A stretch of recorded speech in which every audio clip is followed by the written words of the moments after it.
मेरे पाकिस्तानियों, आज हमारी कौम का फैसला कुन वक्त आ गया। हमने आज फैसला करना है कि क्या हम गुलामी चाहते हैं या आजादी चाहते हैं। अब नहीं तो कब, ये है फैसला कुन वक्त, गुलामी की जंजीर से आजादी का, खौफ के बुत तोड़ने का।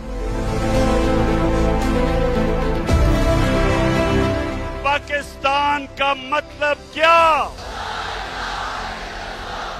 मेरा तेरा रिश्ता क्या?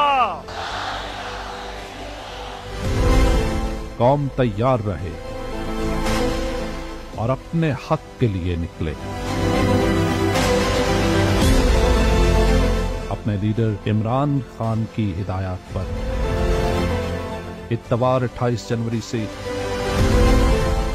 मुल्कीर इंतखाबी मुहिम का आगाज करें।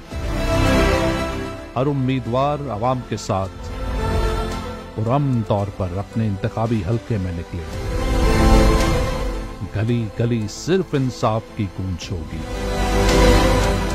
8 फरवरी जुल्म का बदला वोट से। मैं आज आप सबसे अपील कर रहा हूं कि आपको अपने हकूक के लिए, अपनी हकीकी आजादी के लिए सबको निकलना पड़ेगा।